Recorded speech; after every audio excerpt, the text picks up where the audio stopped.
Story 1. Don't go camping alone, ever. I ain't scared of nothing. That's what I yelled to my brother as I slammed the door to my car shut. Things have, changed since then. I've changed. I remember his smirk, how he held out my jacket, the way he spouted off an endless list of things I should be scared of. Skinwalkers and witches and werewolves, oh my. He presented each one as reason after reason of why this idea was stupid, saying I still had time to flake out, save face. I remember rolling my eyes, snatching my jacket from his grasp, sliding into my car and yelling that I'm not scared before speeding away towards the darkening outline of the mountains. They stood out stark against the setting sun like teeth. Boy, how I wish I listened. I was wrong. He was right. I'm fucking scared. Let me back up a bit. It all started about 2 days ago. I was out of my mind depressed, could barely get out of bed, thought about chucking myself in front of cars, over bridges, off buildings, just dying. I thought about dying all the time.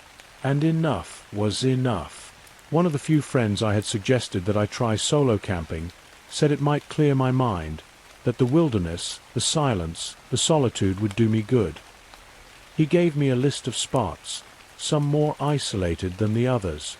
I decided on the most isolated one, which was about a 3-hour hike from the last campsite far out in the Rocky Mountain National Forest. I remember his face, the surprise, the acceptance. You sure?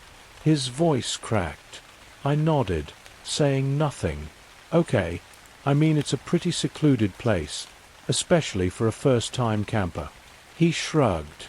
But, then again, it's a beautiful spot. It'll definitely give you some perspective. And the night sky out there is insane.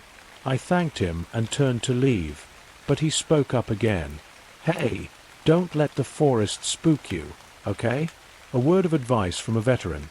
Don't go out at night no matter what you hear. You might get totally fucked by a bear or lion. The drive up the mountains was strangely soothing. The gently curving roads that wove their way through the trees and up the rocks were exciting to navigate, and soon my mind was eased into a peaceful contemplation. I had decided to forego electronics this trip, even going as far as securing my phone in my glove box. I wanted to be completely free of all that shit, able to focus on the now rather than ruminate about the past or fear the future. I would be gone for 5 days and 4 nights, enough time for me to, hopefully, recuperate and reassess my life and what I was doing with it.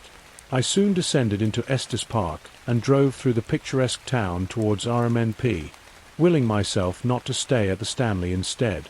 I found the entrance to the park with ease and continued to the closest lot to my campsite. Night was now falling, and I silently cursed myself for leaving so late. I sat in my car for a good 30 minutes before deciding that it would be too risky hiking 3 hours in near pitch black. There were 4 other tents set up in the lot I was at with room for one more, and soon I had my own tent set up. That night passed comfortably. I was surrounded by chatting, laughing people and unruly, but happy children who ran round and round screaming. A few of them offered me roasted hot dogs and esmeraldas and beers, and I filled my belly, smiling. I was rolled up in my sleeping bag before the last light from the dying embers faded away. The second night didn't go so smoothly.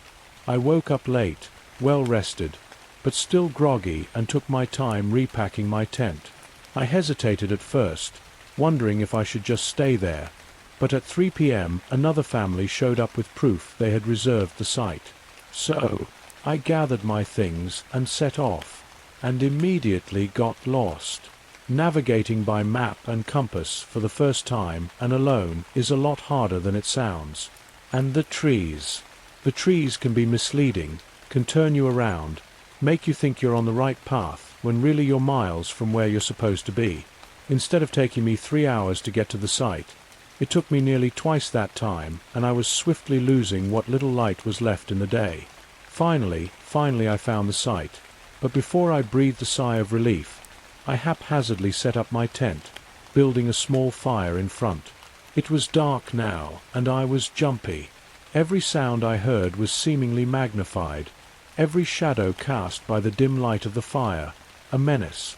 Spooked, I crawled into the tent and curled up in my bag, trying to will myself into sleep. After a while, I was dozing, about to drift off, when I heard it. The unmistakable sound of a foot crunching outside. My eyes shot open and I reached for my flashlight, but didn't turn it on. I waited. I heard the sound again. Someone, or something, was definitely walking around my tent. It sounded like they, whatever they was trying to be quiet, stealthy. That went on for hours in inconsistent bursts until I finally decided it was an animal, scavenging for the scraps or inspecting my tent. By dawn I was dozing again and the noise had finally stopped. I told myself I would sleep for an hour or two, giving myself time to rest up. I woke up disoriented, exhausted, and started to panic before remembering I was out camping and that I needed to start hiking back. Now, but when I exited the tent, I saw that the sun was already setting. To say I was upset would be an understatement. I hesitated for a moment, trying to decide what to do. I wanted to go home. I wanted to leave, see how far I could get out there. But deep down I knew I'd instantly get lost and probably end up in a worse situation. So, I began collecting as much wood as I could to build a big-ass fire and prepared to hunker down for the night. The light from the sun seemed to disappear unfathomably fast. The third night was, pretty problematic. I sat awake in my tent for hours after the sun went down, waiting. I'd left the fire going for as long as the wood lasted. I know this isn't kosher for camping, but I was improvising and I was absolutely terrified. The darkness around me seemed to crush the light from the fire, making it seem small, pathetic, a tiny candle in a sea of shadows. For hours I sat there, listening, afraid. Finally, I realized I was just being ridiculous, that what I had heard the night before was nothing to fear, that my subconscious, my monkey mind, was just playing tricks on me, keeping me alert for no reason. So I bundled myself up and laid down, and I heard it, softly at first, a footstep, then 2, 3, growing louder, bolder. I sat up and felt my eyes increase to the size of saucers, and my breath quickened. What was that? I had to know. I wasn't thinking. I wasn't. I was operating purely off of fear. I heard the noise. It sounded like something running and running around and around my tent. Suddenly, the side of my tent pushed in as if someone was slapping it from the outside. "Hey!" I yelled, scared out of my wits. "Hey! I'm awake. I'm in here." I tried to stand, tripping myself up in my sleeping bag in the process, and slammed into the front of the tent. Scrambling up, I swiftly unzipped the flap and ran outside with a red-tinted flashlight. I saw a shape scurry away and followed, and there, standing at the edge of the firelight, barely visible, was the silhouette of a person. They were standing with their back towards me. Their arms were hanging in strange positions by their sides. Their head pointed straight away from me. I took a step towards them, and a branch cracked underneath me. The sound seemed to startle the person, and they turned their head ever so slightly. "Hey!" I said again. "What the fuck, man?" And it boiled up, a sound that crescendoed into a scream. It was laughter, and it echoed around me, rattling around in my skull. I ran, leaping into my tent, zipping it up behind me, curling into my sleeping back, crying, and the world around me exploded, or rather imploded. The walls of the tent shook, like hundreds of hands were slapping it, poking it, punching it. Outside, what sounded like dozens of people running around shattered the silence. I don't know how or when I fell asleep. I think I fainted. Either way, I woke up the next day to a reddish glow encompassing my surroundings. I sat up and ran outside, looking around for proof of what I had heard. But there was nothing. No footprints, handprints, or any disturbance at all. "Fuck this," I muttered to myself, throwing my things chaotically into my bag. I would leave today, in the dark. I couldn't stay another night here. I was just starting to unpole the tent when I heard it.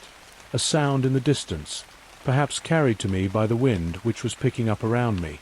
"Help me! Help me! Please! Oh God, help me!" I reacted more out of instinct than logic, and began running towards the sound before realizing that I, in no way, was in a place to help whoever was screaming. Still, I tried to locate the source of the sound, following the voice for about 30 minutes. "Where are you?" I yelled, looking around me through the maze of trees. "I'm here. Where are you?" Quickly the screams descended into a deep, unsettling laughter. Scared out of my mind, I turned and ran back the way I came. By some miracle, I made it back to my site, grabbed my pack, and uprooted the poles of the tent, thinking that I would just roll it up and carry it back instead of taking the time to fold it neatly and shove it into its bag. Around me, the mountains loomed up like fangs, like I was about to be swallowed whole by a monstrous mouth. As I pulled each pole, the tent fell a little, but it was only on the third pole of out 6 that I realized it wasn't falling fully flat. Confused, I peered into the tent and reeled in horror, too afraid to even scream. There was someone sitting inside. But not just anyone.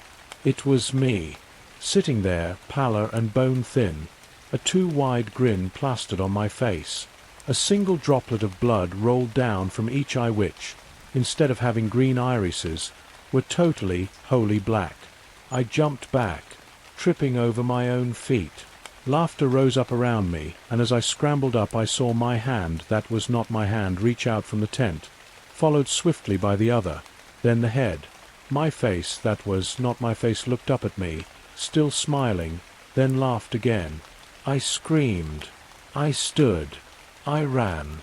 And I ran. I didn't even know if I was running the right way. I couldn't even use the sun any more for guidance since it had almost fully set.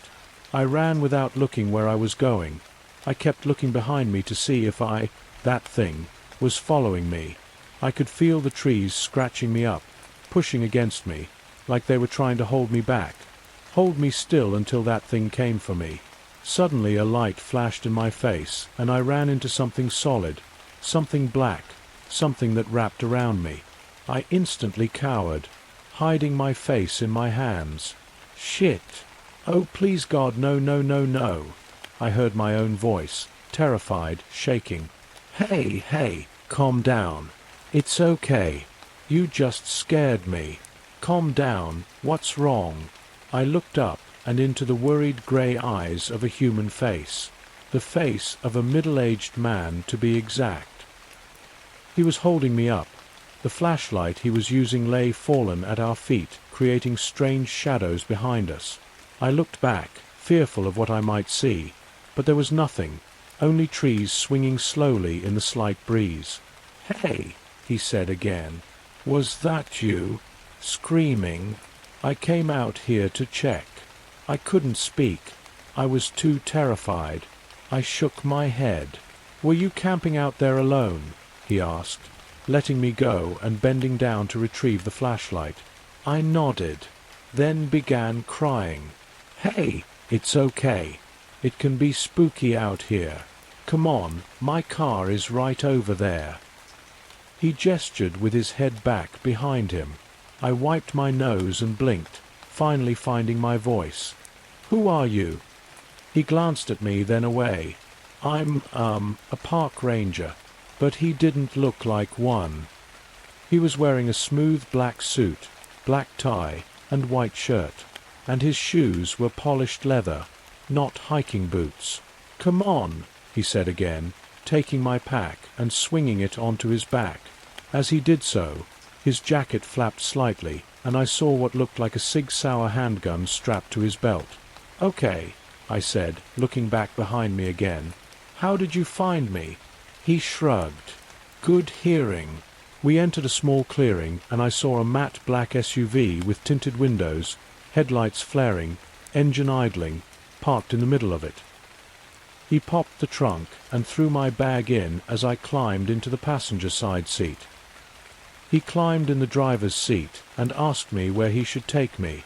I told him the lot number and we were on our way. After a few moments, he flipped the cubby between us open and pulled out a bag. Corn nuts, he asked, holding out the bag to me.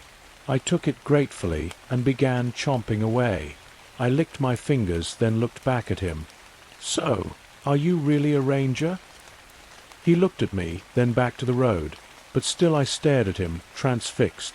He looked exhausted, his wood-colored hair disheveled and dirty from the forest. The SUV jerked to a sudden stop, and the man let out a slow, low breath. His eyes narrowed, and he looked over at me, then back to the dirt trail in front of us. I followed his gaze, feeling the fear churning up inside me. And there, in the middle of the road, was me. The me that was not me. Its limbs hung limply, as if they were broken, and that sickly smile was still plastered across the face. It waved. The man looked back at me, then back at the thing that was not me, then back at me. I met his gaze. "I don't get paid enough for this shit," the man muttered before slamming his foot on the accelerator straight towards the thing. We both felt the impact. The car bounced over the body, and the man kept driving, but around us, in between the trees, stirred into the darkness, laughter boiled up, manic and persistent. We reached the lot in silence, bathed in the first light of the rising sun. The man beside me seemed to be deep in thought, distracted. I was still scared, but hopeful that whatever that thing was, it was now dead, crushed by the car, or at least so badly wounded that it would soon succumb. The SUV slowed to a stop, and the man popped the trunk and hopped out. He walked to the back and grabbed my pack as I jumped out. He handed to me, and I took it, then thanked him for everything. "No problem," he said, "all in a day's or night's work." His lips quivered as if he was about to smile. I turned to leave, but he spoke up again. "Hey!" I turned to face him again. "If you ever want to talk about what you, saw, or, just talk, call me." He held out a card. I took it and looked down at it. It was matte black, and only had a single number written on it. There was no area code. I began, but I heard a door slam and looked up. The man was already back in his car. He waved at me, then sped off back the way we had come, back towards that thing. I shoved the card in my pocket, climbed into my car, and left, breathing a sigh of relief. I still haven't told anyone about what happened, even when they asked why I refused to go camping ever again. I just shrug and tell them it wasn't my thing, that I prefer a warm bed and the bustling sounds of a busy city. Every so often, though, I'll pull out the card, my fingers lingering over my phone, wondering if I should call, wondering who the man really was, and if he'd really be able to explain what happened to me.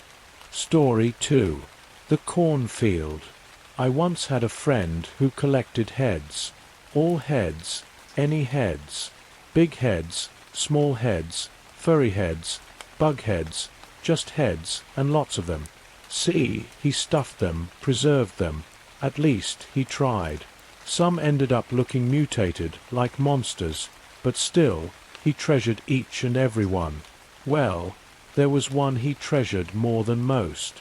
Years ago, he told me, he was walking through a cornfield and tripped over something, falling hard against the packed dirt and long stalks. At first he was mad, furious actually, until he rolled onto his back, sat up, and saw what had caused the fall. A head. A human one. As I'm sure you can imagine, he didn't just leave it there. He pulled it up and out of the ground like a grotesque turnip, threw it into his backpack, and hurried home to stuff it. At least, he tried. The head, there's no other way to say this, was weird. My friend was nonplussed, turning the head around and around in his gloved hands, trying to figure out how or why it looked like it had just come off the body always. The skin was supple, squishy, the mouth puckered and pink. The hair was tawny, fine, almost feathered, and felt silken to the touch. And, though the lids were usually kept closed, he said the eyes were bright green and shone, like there was still some intelligence left in the thing. When he flipped the head over and carefully washed the dirt away from the neck, severed clean, he gasped. Instead of seeing red and white and smelling that sweet, sickening scent of rot, he saw black, like tar, but not shiny. Like what was filling the head was the absence of anything. At least, that's what he said. The way I saw the head, it was old, wrinkled, with sunken-in cheeks and lips that peeled back showing the blackened teeth behind. I never got a chance to see if the inside was filled with blackness, though my friend was quite protective.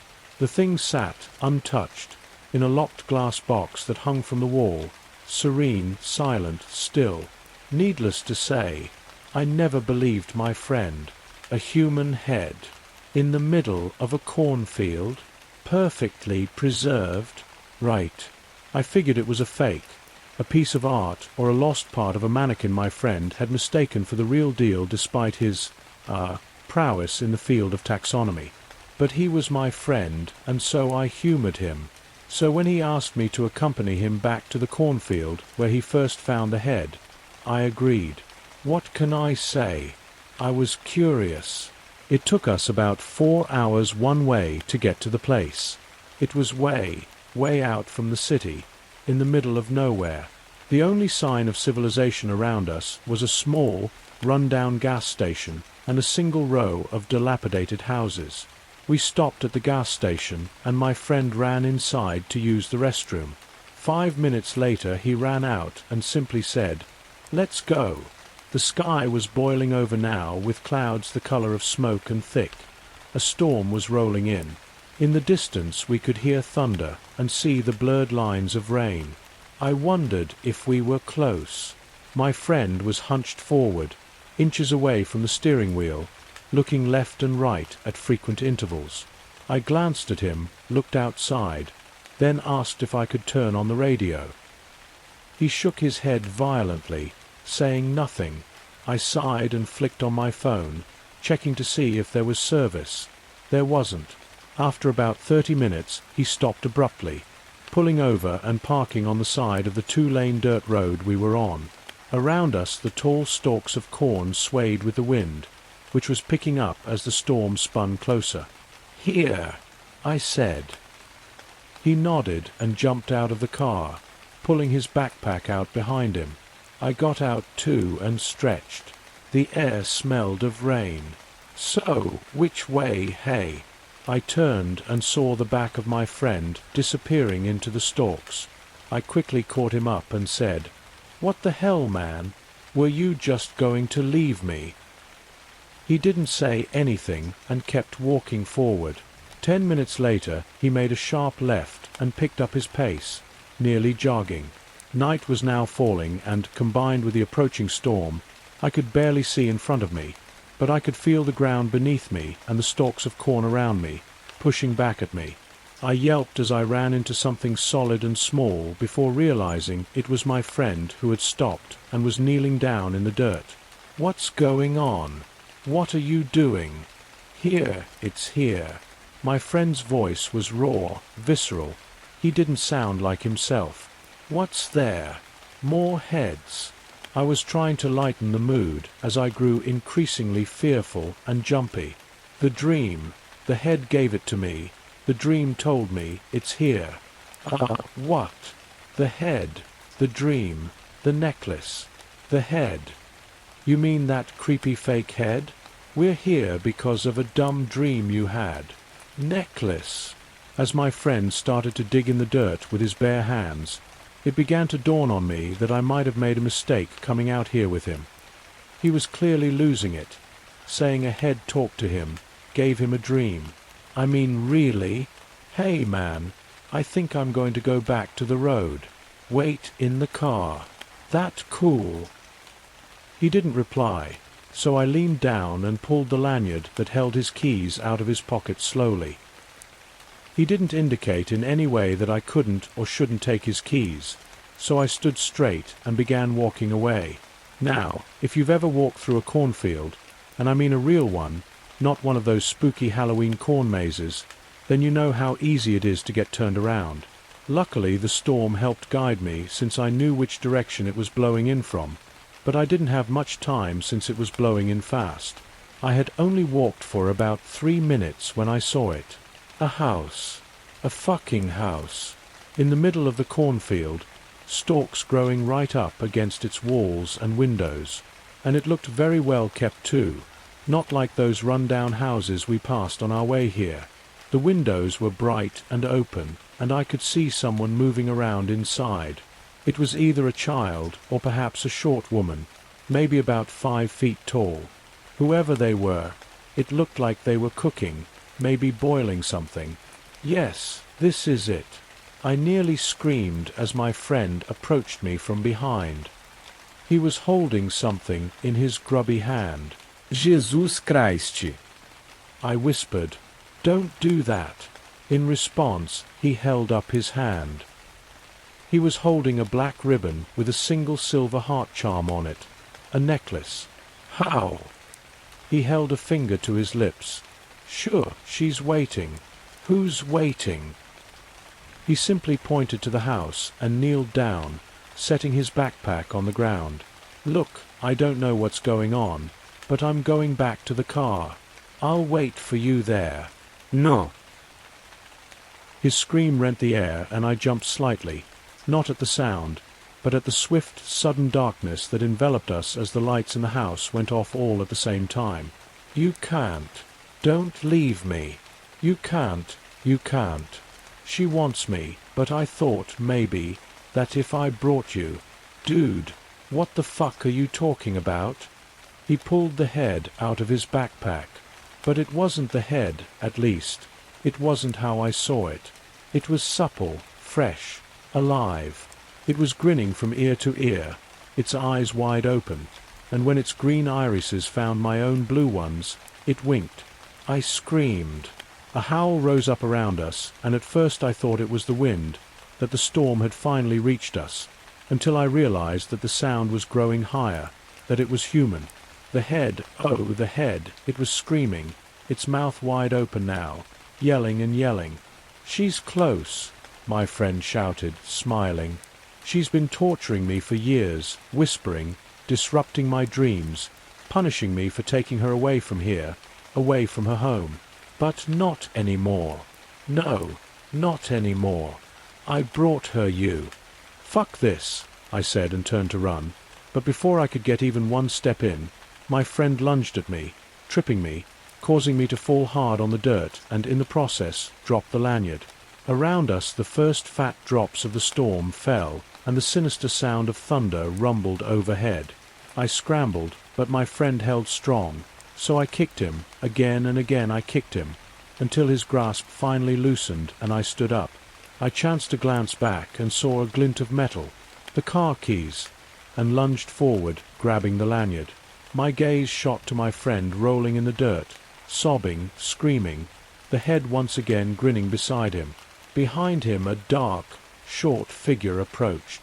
Its arm was stretched out, ending in a hand that pointed directly at him. I ran, and I didn't stop until I reached the road, or a road. I didn't see my friend's car anywhere. I must have got turned around and existed on a different side of the cornfield than we had entered. Around me I heard screams, or the storm, or both. I don't know how long I walked down that road, in the rain, until I saw a pair of headlights. It was a pickup truck, a farmer on his way back home. He pulled over and flashed his lights at me, but I kept walking. Hey, man, you okay? I stopped and turned. Jesus, looks like you've seen a ghost. Get in. I'll take you to the station. I shook my head. Well, get in anyway. I'll take you into town. Already taking another in. Another? I slowly approached the car. The farmer seemed friendly enough. Peering in, I saw that the other person wasn't my friend, but a middle-aged man in a black suit. On his lap was a polka-dot umbrella. He smiled at me. I hopped in the back, glad to be out of the storm, but my thoughts still lingered on my friend and what happened. What the hell happened? The farmer pulled back on the road and turned on the heat, warming me to my bones. I saw him glance back at me in the rearview mirror. Strange weather to be out in, and at night too. Not often we get one wandered these ways, let alone two. He chuckled. So, what were you doing out and about at night? You know, I could charge you for trespassing. House, I whispered. What's that, son? House, there was a house, in your cornfield. The reaction was almost immediate. The man in the black suit turned to look back at me, and I saw the farmer's face go ghostly white in the mirror. What did you say? I saw a house and a lady. I dunno. The car rolled to a stop, and the farmer run a hand down his face. The man in the suit still hadn't turned back around, and I looked at him. His eyes were questioning, searching. I looked away. The only sound was the pit-patter of the rain on the roof. Then the farmer's voice rang out. Listen to me, and listen to me closely. You didn't see nothing, you hear me? Nothing. And you, he said, looking at the other man, you didn't hear anything. Nothing, the man said, and turned back around. We made it back to the small town in total silence, and as soon as the farmer dropped us off, he sped away. My car is over there, the man in the black suit said, gesturing towards a matte black SUV with deeply tinted windows. Want a ride? Sure, I said, secretly wondering why a man in a suit would walk all that way into the cornfields at all, and if I was making another bad decision. Where? Wichita. You got it. I buckled myself in and turned towards the window, not really wanting to talk to this guy. He got in, asked if I wanted anything to eat or drink, and when I said no, flicked on the radio. It was set to the classical station.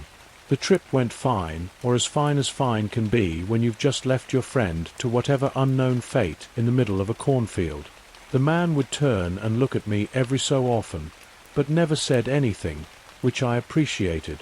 It wasn't until we had finally reached my destination, a local restaurant, he spoke up.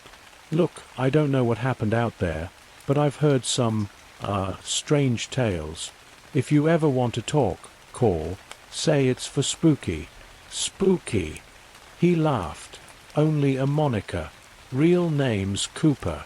Okay, I said, taking the card he slid towards me. It too was black. He turned to leave. Oh, and thanks for the ride, I yelled after him. He waved, got in his car, and exited back towards the way we came. I watched his car for a few minutes before it disappeared. It's been years since this has happened. My friend was never heard from again. I was never contacted by the police, and his disappearance seemed to transcend into the realms of urban legend. I never told anyone about this, that I was there, and when it was brought up, I either stayed silent or speculated along with everyone else. As for the card, I lost it.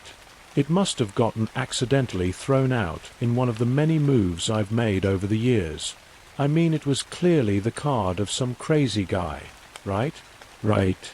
Believe me, I'm really not proud of any of this. I was a coward. I should have gone back for my friend, saved him. No one deserves that. I wake up in a cold sweat almost every night. Some days, it becomes so much that I dissociate and wonder if it even happened at all. But I know it happened. I know it did. Because of one simple fact that haunts me to this day. I didn't grab the car keys. I grabbed the necklace.